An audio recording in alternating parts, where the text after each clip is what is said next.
Stop walking past profit on those crowded racks. Here's what they don't tell you about thrifting.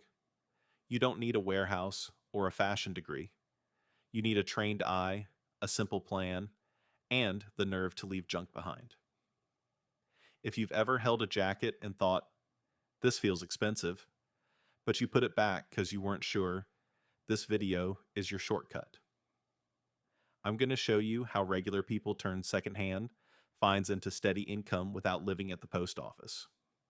You'll learn what to look for, how to price without guessing, where to sell for the fastest wins, how to avoid the dreaded death pile, and a clean, 1-week plan that gets you your first sales even if you've never listed a thing.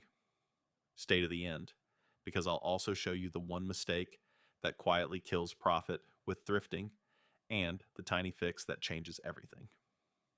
Picture this. Jay stops at a thrift store after work with $20 and low expectations. The place smells like dust and old books. He runs his hand down a rack, and a wool coat feels different. Heavy, smooth, lined like a suit. The tag says made in Italy. It's priced at $12. He checks sold listings on his phone, sees similar coats moving for over $100, and his heart does a little drum solo. He buys it, snaps clean photos by a window, writes a simple description with the measurements, and it sells in 3 days while he's making dinner. That one sale flips a switch in his head. He didn't get lucky. He paid attention to feel, tags, and proof. That's the game you're about to play. The fastest way to make money from thrifting is to choose your lane on purpose. Think of 3 lanes like 3 shelves in your shop. The first shelf is quick local flips. Small furniture, lamps, cast iron, sports gear, coffee makers, air purifiers, baby gates, and heavy pieces you don't want to ship. You buy clean items, test them, meet buyers in safe spots, and your cash turns over fast. The second shelf is fashion and small hard goods you can ship in a padded mailer or a shoebox.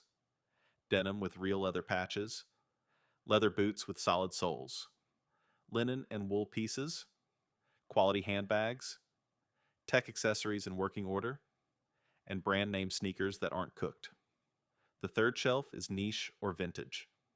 Band tees with real age, varsity jackets, military jackets with honest wear, camera lenses that pass a focus test, high-end cookware, mid-century barware, books that are out of print, and weird items collectors search for at 2 a.m.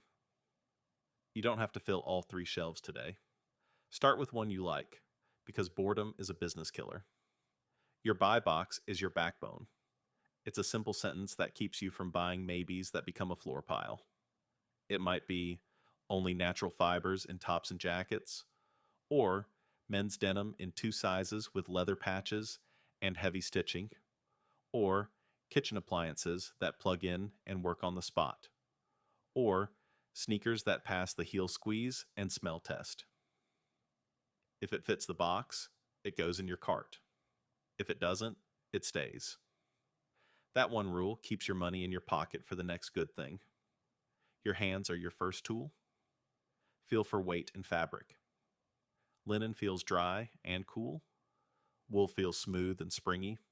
Silk slides like water. Real leather has grain and smell and warms up in your hand. Quality denim has a dense weave and a leather patch that isn't peeling like a sticker. Flip the piece inside out and check the seams. Quality garments have clean stitching, nice facings, and labels that don't look like they were ironed on in a rush. For shoes, pinch the heel counter. It should be firm. Bend the sole. If it cracks, you're buying a headache. For bags, look at hardware and zippers. YKK and solid metals. Zips are a good sign. For electronics, look for complete cords, clean battery compartments, and no rattles. If it plugs in, plug it in. Your phone is your second tool. Standing in the aisle, search the exact words on the label plus what the item is and hit the sold filter. Not asking price, sold price. That shows what buyers actually pay. If the last 5 sales are strong, and your store price leaves room after fees and shipping, that's a green light. If sales are random, skip it. You're not building a museum, you're building inventory that moves. Cleaning and prep turn used into ready A sweater, depilled with a simple tool photographs like a new animal. Leather wiped with a gentle cleaner wakes up. A cast iron pan reseasoned at home gives off that grandma cooked cornbread in this vibe buyers love. Wipe sneaker midsoles. Stuff boots with paper so they stand up in photos. Wash what can be washed. Disclose what can't be fixed. Buyers forgive small flaws when you point them out like a pro. Photography sells more than brand names. Natural light by a window, a plain wall, and a hanger or a clean table beat any busy backdrop. Shoot front, back, close-ups of tags, materials, flaws, and any cool details like selvage edges or special stitching. For measurements, lay the piece flat and measure chest, length, waist, inseam, whatever matters for the item. Put those numbers in the description. Measurements stop returns and save messages. Keep your tone simple. What it is, the size on the tag, how it fits, the material, the condition, and why it's good. Where to sell depends on the shelf. Local platforms eat heavy items fast. Facebook Marketplace moves furniture, gym gear, and appliances because nobody wants to ship a rowing machine. For clothing and small goods, online marketplaces are your mall. eBay is the general store with the biggest audience and great for electronics and collectibles. Poshmark, Depop, Vinted, and Grailed pull fashion buyers. Each has a vibe, so match the piece to the crowd. Etsy prefers true vintage and handmade. Don't try to be everywhere on day one. Pick 2, learn them, and cross-list as you get comfortable. Pricing should feel like math, not feelings. Start with your target net. If you want to clear 20 on an item after fees and shipping, and fees will take around 10 to 15%, and shipping is 8, you know where your list price needs to land. If comps show consistent sales at 60, you can list at 60 with best offer on and still hit your number.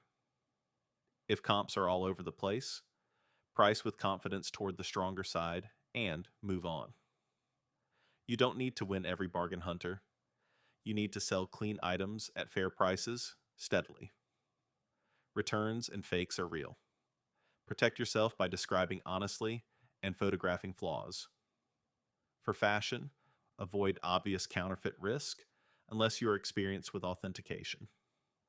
If the tag looks wrong, the spacing is weird, the stitching is sloppy, or the deal feels too good, let it go. There will be another jacket. There's always another jacket. Here's the problem that takes out most beginners. The death pile. It starts with a great haul and ends with bags on the floor that stare at you for weeks. Money only moves when inventory is listed. The fix is a micro workflow you can keep. Wash and prep the same day you buy. Photograph the next day in a 30-minute sprint. List that night while you watch a show. Ship in a small window each morning. If something doesn't get listed in 7 days, it goes back or gets donated. Your house is not a storage unit, it's a launch pad. Let's explore your thrift map so you don't rely on one store. Quiet stores on the edge of town often have better prices and fewer resellers breathing down your neck. Church shops and charity shops have odd hours and treasures that never hit big chains. Pay-by-the-pound outlets are chaos, but the cost of goods can be tiny if you have patience and a mask. Estate sales look fancy, but the last day discounts can be wild. Garage sales in nice neighborhoods turn up cookware, shoes, and handbags that only need a wipe. Ask employees about restock days and color tag sales. Be kind, learn names, and don't make messes. A little respect goes a long way. I've had employees wave me over with, "We just rolled out a rack you might like." Seasonality is your quiet superpower. Buy coats, boots, and wool in spring, when stores mark them down and hold until fall. Buy linen, sandals, and outdoor gear in winter, when nobody's looking, and list when the sun shows up. Sports gear follows games and school schedules. Halloween means band tees and leather jackets move. December means party dresses and barware find homes. January loves fitness stuff and kitchen gadgets as people reset. If you can think one season ahead, you'll shop calmer and list smarter. Shipping scares people until they do it 3 times. Keep a little station with poly mailers, bubble wrap, boxes, tape, and a scale. Print labels at home. For clothing, a mailer usually wins. For shoes, a shoebox with padding. For fragile items, pack like it will be kicked, because it might. Double box if it matters. Shake the box. If it moves, you're not done. Buyers remember safe packaging. It's part of your review score.